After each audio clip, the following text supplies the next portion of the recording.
niwachie hii ngunia moja nitakuletea pesa jioni. Wewe washa, cash only. Sasa nitafanya nini? Umejaribu megadola wewe? Umejaribu kashinda. Nani atagoja hadi wiki nzima draw ifanywe? Mama Mega. Draw ya megadola lottery inatangazwa after every 4 minutes. Kitu unahitajika kufanya, uchague tu namba zako.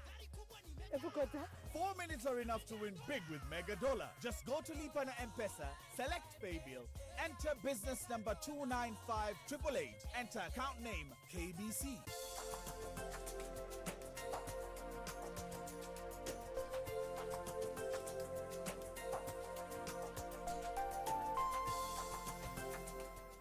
Deposit 10 shillings or more, enter your PIN and press OK, then choose 10 numbers from 1 to 80 and send to 29588, and you can win up to 30 million shillings every 4 minutes. Deposit, play and win with Mega Dollar. Big game for big winners. See tears, a lot of pain. Your family crying. Now you're a real estate agent.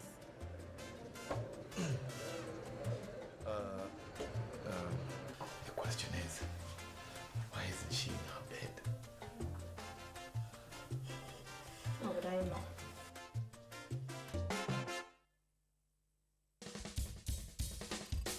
Vote for KBC Channel 1 as your favorite TV station for the Kuza Broadcasting Awards 2018.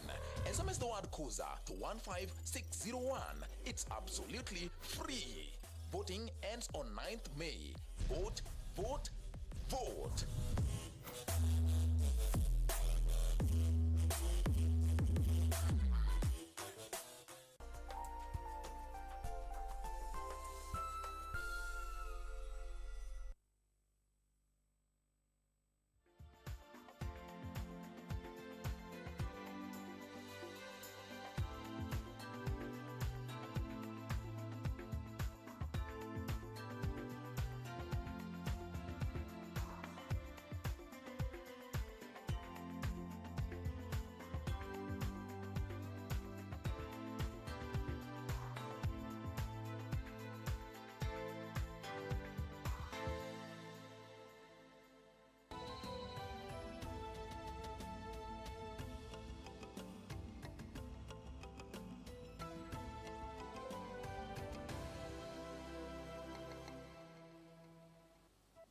Many thanks for joining us for this edition of Channel 1 Weekend on this 29th day of April 2018. A very good evening to you.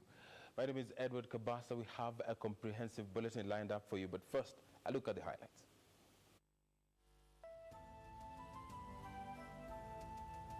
Paying the big price of the floods, hundreds in need of relief food, as Tana River County appeals for humanitarian assistance for the over 300,000 displaced. Leo hata hiyo kuunganisha Wakenya, tumeunganisha serikali na upinzani. Hiyo ndio style yetu kama Jubilee. Hatujaanza jana, tulianza miaka mingi iliyopita. No to another electioneering mood. Deputy President William Ruto warns that the constitutional amendment talks not healthy for development.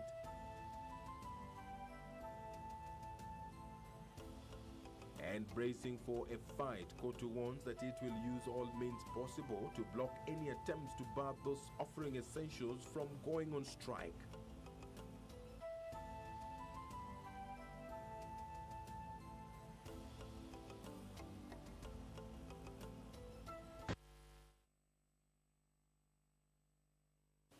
Once again, thank you very much for joining us, and our interactive platforms are always open. The SMS line is 22162. Do indicate your name and where you are watching us from. You can also tweet us at KBC Channel 1. Our sign language interpreter tonight is Steve Ndunde. Devolution Cabinet Secretary Eugene Omalo was forced to surrender his chopper to distribute relief food from Sololo to interior villages of Moyale in Marsabit County, where residents are starving. Omalo was in Moyale to assess the ongoing floods and oversee the mitigation efforts being deployed by the government in the region. Roncliffe Odette begins our coverage tonight.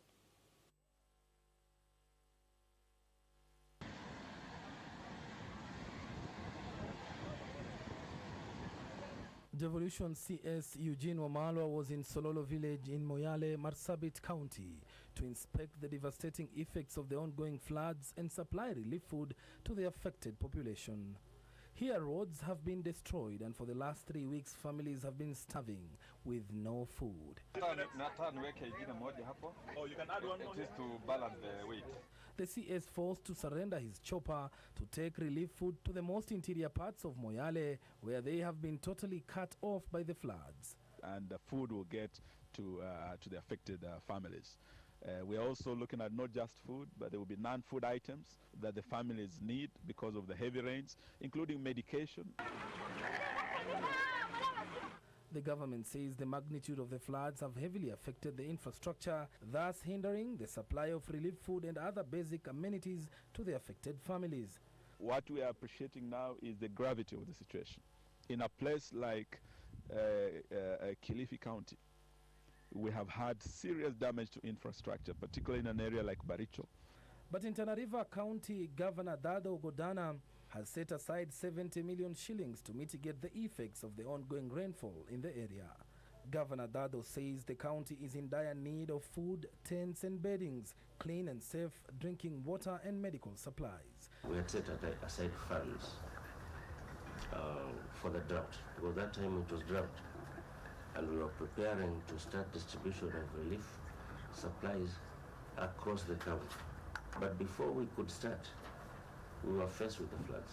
He is now calling on well-wishers and other agencies to come and join in the efforts to offer humanitarian assistance to the over 300,000 residents who have since been displaced by the raging waters of River Tana, which broke its banks. The level and the volume of humanitarian support has not matched the demand. There's a lot that needs to be done to be able to address the whole issue. The villages of Gamba, Garseni and Pandango in the county have completely been submerged. Reporting for Channel 1 Weekend, I'm Roncliffe Odit. Deputy President William Ruto says any agitation for constitutional amendment will create another electioneering mood in the country, which is yet to pick up pieces from last divisive election. Ruto, who was in Wasigishu, said Kenyans are expecting service from the government and its elected leaders and not another cycle of politics. He said the country should be focused on delivery of the 4 agenda, and those agitating for constitutional change were doomed.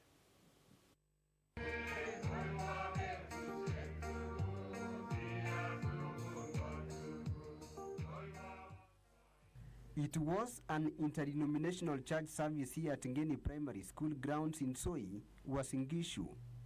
Deputy President William Ruto and a host of leaders from Jubilee Party graced the occasion. And when the leaders were accorded an opportunity to address the faithful, the talk resonated on sharp criticism on proposed referendum to amend the constitution. Mtoto akizaliwa lazima akae miezi 9. Hii katiba tuko nayo. Si tuipee muda jamani. We are not interested in going back to the campaign mode. Sisi tunataka rais ule atachaguliwa Kenya hii awe rais wa Wakenya wote. Mnataka kupanga constitution ili pati hapo prime minister, deputy wawili, president, pengine na vice wake watu 5. The leaders termed the proponents of the proposal as selfish people who are not interested in the prosperity of this country but would want to manifest their selfish interest by keeping the country in an election mood. Nia yetu ni kuhakikisha kwamba tunaweka msingi thabiti to consolidate the legacy President Kenyatta will leave in Kenya, a legacy of transformation, and to build a firm foundation for a solid political party into the future. Muhurumie wa Kenya jameni. Amwezi sungusha wa Kenya mwaka yote kwa siasa. Tumefanya siasa mwaka jana, the whole year. Hii Kenya si ya watu wachache. Hao wananchi ndio wanataka kufanyiwa kazi. Sio kila wakati. Ukikosa kiti, tubadilishe katiba ndio upate kiti. Amani. Hata hii katiba ya 2010 tulibadilisha kwa sababu kuna wengine walikuwa wamekosa formula ya kupata kiti. Baada ya kubadilisha katiba walishindwa. Watu wengi kabla uchaguzi haujafika walifikiria kwamba watakosoa Jubilee. Waseme ya kwamba tuliahidi maneno ya uongo na haikutendeka. Wakataja mambo ya SGR, wakaona SGR imefika Nairobi. Wakaongea mambo ya power, wakaona kazi imefanyika. Kwa wakati huu, kwa vile tumeingia kwa uchaguzi sasa, wewe na rais wetu mmerudishwa kwa kazi kwa ajili ya ile kazi mliofanya. Deputy President William Ruto said the government was committed to implementation of its election manifesto, and as such, it was not ready to be taken round in political circles. Leo hata hiyo kuunganisha Wakenya, tumeunganisha serikali na upinzani. Hiyo ndio style yetu kama Jubilee. Hatujaanza jana, tulianza miaka mingi iliyopita. Kuunganisha makanisa hapa nyumbani, kuunganisha vyama ambavyo vimeunga Jubilee, leo tumeunganisha wale wengine, ikiwa nia yetu ni ili tuweze kutekeleza manifesto ya Jubilee, kujenga barabara, kuhakikisha kwamba kuna bima ya afya kwa Wakenya, kuzalisha chakula ya kutosha na kupanua viwanda ndio vijana wapate nafasi ya kufanya kazi. That is our mission. Haja ya taifa la Kenya ni kufanyia kazi wananchi. Na sisi kama serikali za kaunti, Your Excellency, the 4 agendas katika ile kongamano tulikuwa nayo kule Kakamega Devolution Conference, all governors of the Republic of Kenya are in complete agreement with that agenda, because that is what is going to change Kenya, that is what is going to create employment, that is what is going to assure food security in this country. Nia yetu ni kuhakikisha kwamba tunaweka msingi dhabiti to consolidate the legacy President Kenyatta will leave in Kenya, a legacy of transformation, and to build a firm foundation for a solid political party into the future. The leaders from Central Kenya who attended the function sought to assure the Deputy President that the region would rally behind him come 2022. We are solidly behind him as leadership of Nyandarua and Central Province. 100% we are behind him. We have been behind him, and His Excellency the President there in the past. We are behind him solidly now, and we will be solidly behind him in the future. Ile tuko nayo kwa mheshimiwa Deputy Rais, na nataka niseme hapa mbele hawa watu, because hawa watu wanasema maneno ya death, they want to inspire some kind of fear. What we have as Murang'a people and Mount Kenya region na Wakikuyu wote ni upendo mkubwa sana kwa Deputy Rais William Ruto. Nimeamua kufuata Ruto, nimeamua kufuata Ruto, nimeamua kufuata Ruto, no turning back, no turning back. And I must say thank you very much, Kithuka, for that particular up-sound.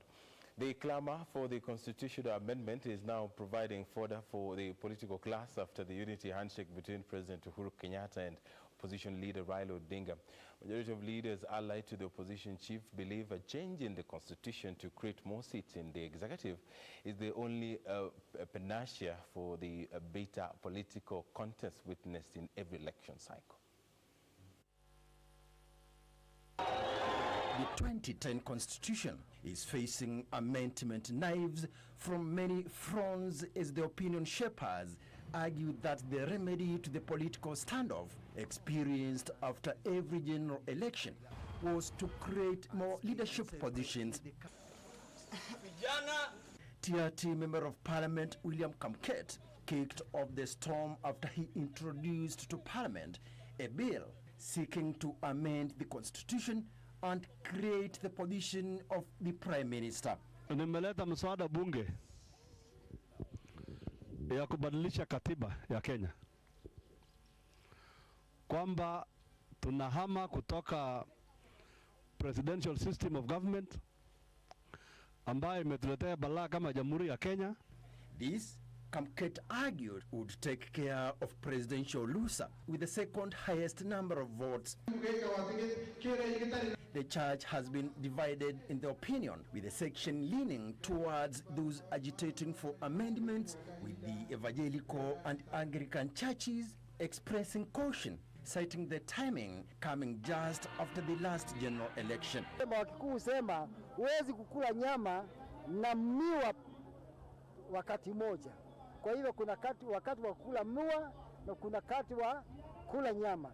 Wakati huu sasa hivi, wakati huu ni wa kurudisha mambo yote raini ambayo yamekuwa yakiharibika sababu ya siasa ambazo tumekuwa nazo. Now, if we start talking about constitutional change right now, what is in the minds of the people is politics. So what is going to happen? The constitution is going to be politicized again. Deputy President William Ruto has openly opposed the amendments, claiming they are being driven by selfish gains. Sasa nafasi ambayo iko sio ya kuzunguka tena na mijadala ya mambo ya kurekebisha sijui katiba ndio viongozi ati wapate mamlaka sijui na position. But MPs allied to ODM's leader Raila Odinga, whom many think could be the biggest beneficiary of the constitution changes following the recent political truce with President Uhuru Kenyatta, are hitting the ground selling the idea. Wale ambao wanaona kwamba hawataki mazungumzo ama hawataki kusikia watu wakizungumzia juu ya mambo ya kubadilisha sheria na katiba, hawalazimishwi. Watu wengine wanafaa wajue ya kwamba constitution is a live document. They need to check the word meaning of live. It is a live document and can be amended anytime. Raila, in the meantime, has added another twist to the amendment debate after he proposed the adoption of a three-tier system of governance that retains the current counties, creates regional governments, and retains the national government. Samson Kitavi, Channel 1 News. And in other matters, President Uhuru Kenyatta will deliver a State of the Nation address to Parliament on Wednesday, a first since his re-election last year. The President is expected to deliver a progress report on the realization of national values, as well as progress made in fulfilling the international obligations of the Republic. The State of the Nation address will be attended by members of the National Assembly, as well as senators. In keeping with the provisions of Article 132, subsection 1 of the Constitution, the President will address a joint sitting of Parliament on Wednesday. The State of the Nation address by the President will be his first to the 12th Parliament. Coming in the wake of a tough political year that left the country on edge, the newfound unity between the President and opposition leader Raila Odinga could inform the content of the report to the nation. This country of Kenya is greater than any one individual. And that for this country to come together, leaders must come together. The close working relationship between the two political antagonists perhaps offering the best opportunity yet for the Jubilee administration to articulate its development agenda before a united House. The President is expected to report to the nation on all the measures taken and the progress achieved in the realization of the national values. President Kenyatta will also submit a report on the progress made in fulfilling the international obligations of the Republic. Also expected in his speech is the state of Kenya's security, as well as the status of the country's economy. Manufacturing, universal health care, affordable housing, and food security are key pillars of the President's second term. The President has in the past used the occasion to highlight on the government achievements and has made it clear he wants to center his second term on the realization of food security, affordable housing, improvement of the manufacturing sector, and provision of affordable health care in a plan dubbed Big Four Agenda. Kenya this week signed agreements with Cuba that will see Cuban doctors arrive in the country to help boost the health sector. The doctors will be deployed across the counties where specialists are in scarce supply.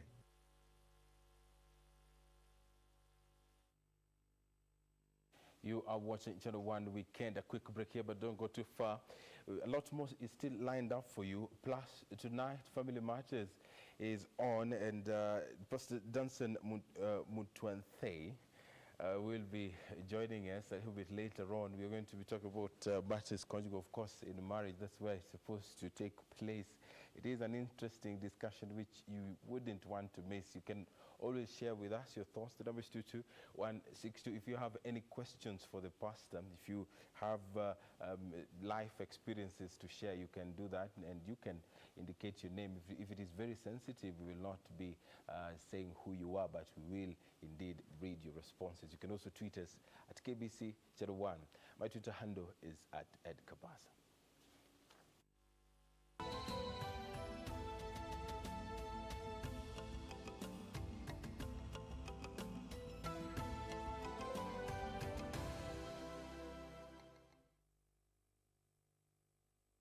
Every 4 minutes is a chance for you to win big with Mega Dollar. Just go to Lipa na M-Pesa, enter paybill number 295888, account name KBC, and amount from 10 shillings or more. Then select your 10 numbers from 1 to 80 and send to 29588. You can win up to 30 million shillings. Start playing now and win.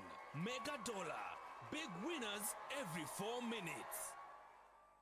This week on KBC Channel 1. She never loved me, not even at the moment I was born. No, that isn't the truth. Doctor, what is wrong with her? She is hallucinating. I'm guessing that it comes from the shock of having lost her baby. So now you're a real estate agent.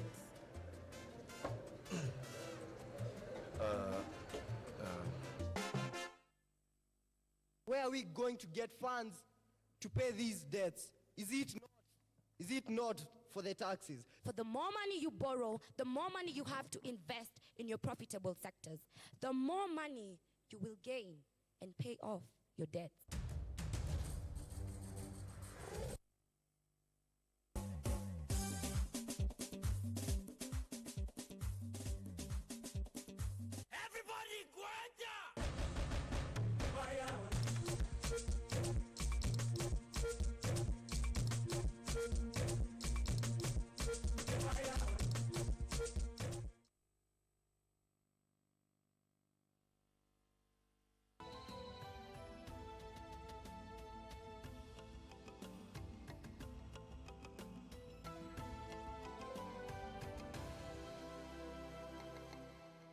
Welcome back. The Central Organization of Trade Unions is vowing that it will use all means possible to defeat any attempts to amend the labor laws and bar those offering essential services from going on strike. Speaking at the 2018 Labor Day Thanksgiving prayers at the St. Stephen's SCK Church in Nairobi, COTU Secretary General Francis Atwoli said strike is guaranteed by Constitution and the government cannot take away the labor right of Kenyans. And as Irene Wichumodim reports, the government has made clear its stance on the proposed amendment.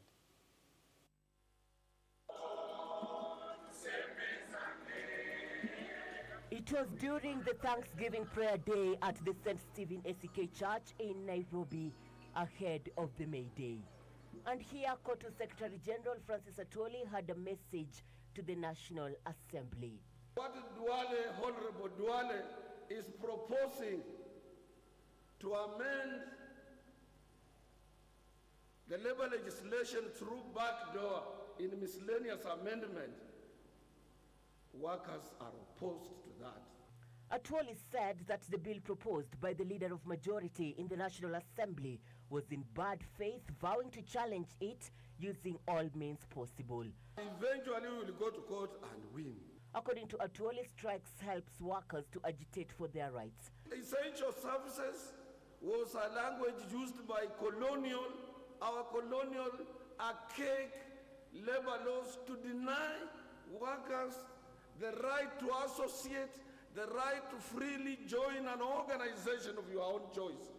Labour Cabinet Secretary Kuriatani, however, said that leaders should now balance on the interest of the entire country and not on a segment of the privileged population. Kila wakati sasa nasimama katikati. Demands on this side kutoka employees na pia tunaangalia state of the economy.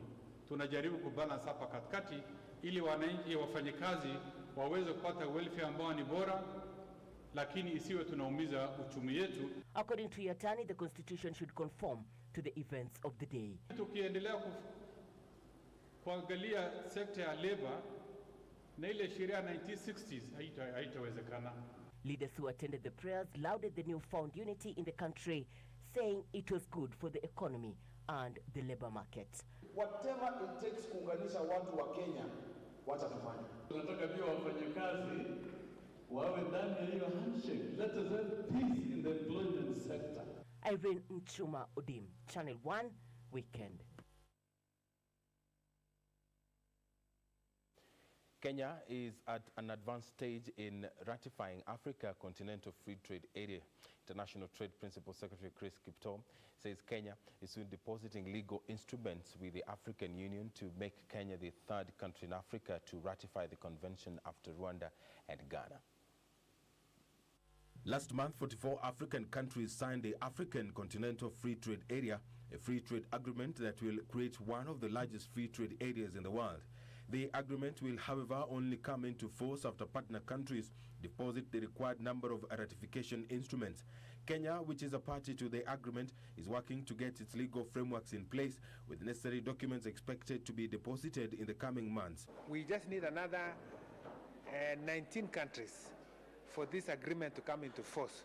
And I think there are many countries, going by the indication of the 44 that signed, we are very optimistic that the threshold of 22 countries will be arrived. International Trade Principal Secretary Chris Kiptoo says Kenya is aiming to be the third country after Ghana and Rwanda to put our papers in order a month after the agreement was signed.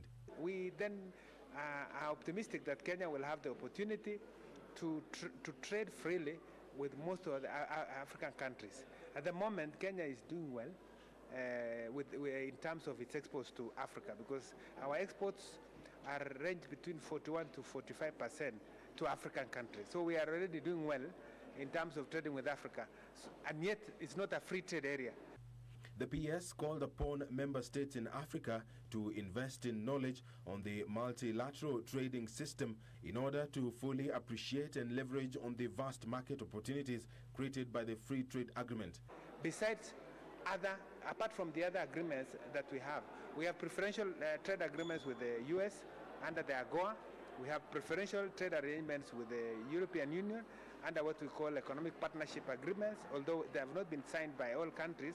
But we enjoy duty-free, quota-free access under what is called market access regulation. The free trade area aims to create a single African market for goods and services with free movement of business persons and investments. Dr. Kiptoo was presiding over official closing of a 4-day African round of the European Law Students Association Moot Court competition on World Trade Organization law in Nairobi. The PS expressed concerns that whereas over 80% of African countries were members of the WTO, Africa's participation in the dispute settlement process at the WTO remained extremely low, despite the fact that they also experienced trade disputes whilst taking to the World Trade Body.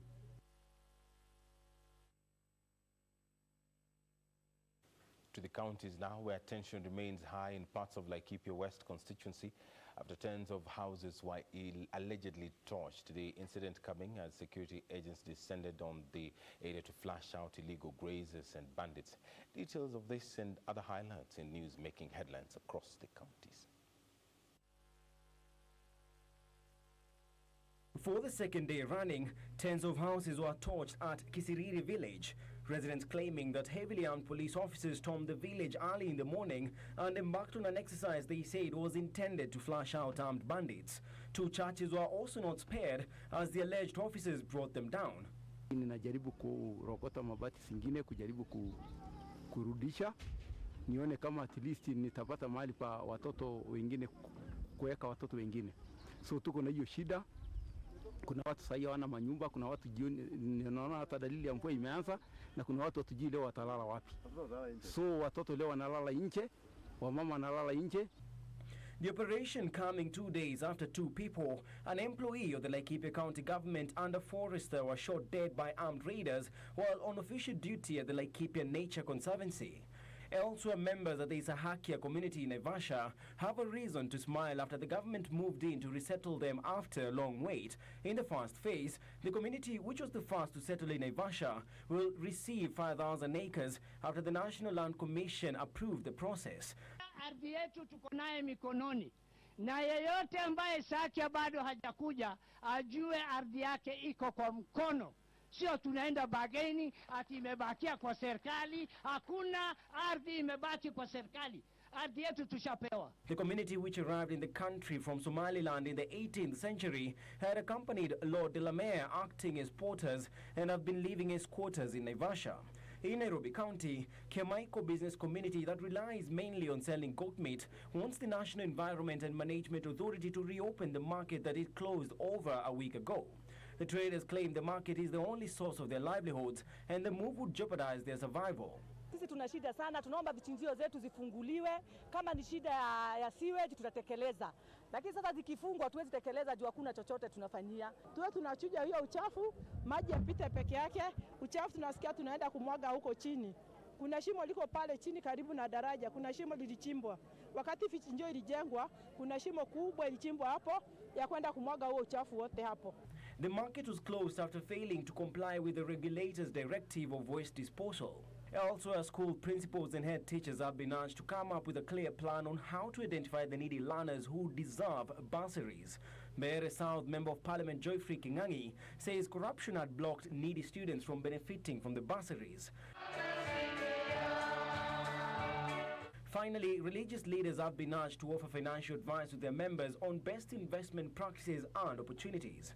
Church Chuka University Vice-Chancellor Professor Erastus Njoka says church leaders have the advantage of exposure as compared to their members. Poor people wanaweka pesa nyumbani huko kwa mifuko. Alafu middle class wanaweka pesa kwa banks. Alafu rich people, business people wako hapa wengi sana, wanaweka pesa in investment. Ni nani anafanya vizuri sana? Investment ni kusema uweke pesa pale, hata wakati umerara inakufanyia kazi. Njoka says such efforts would ensure that rural communities are empowered economically.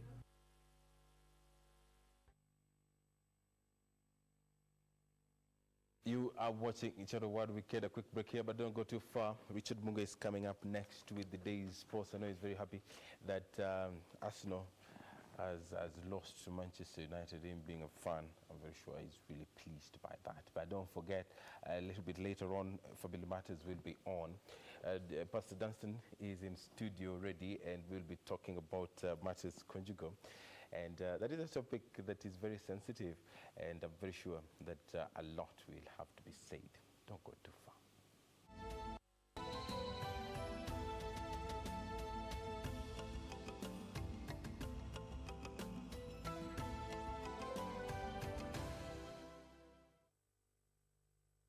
See tears, a lot of pain.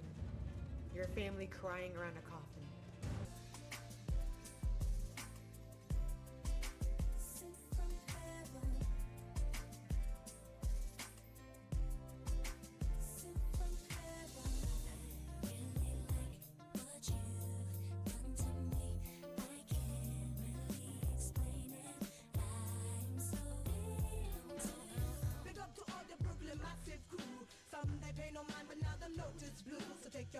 Your 50s, put your 100s to your shoes. To my fans, you know I love you.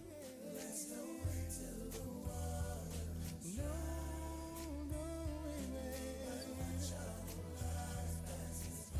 we might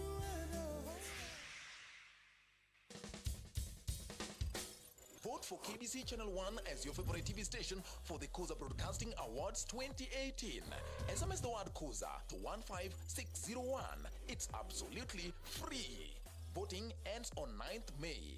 Vote, vote, vote.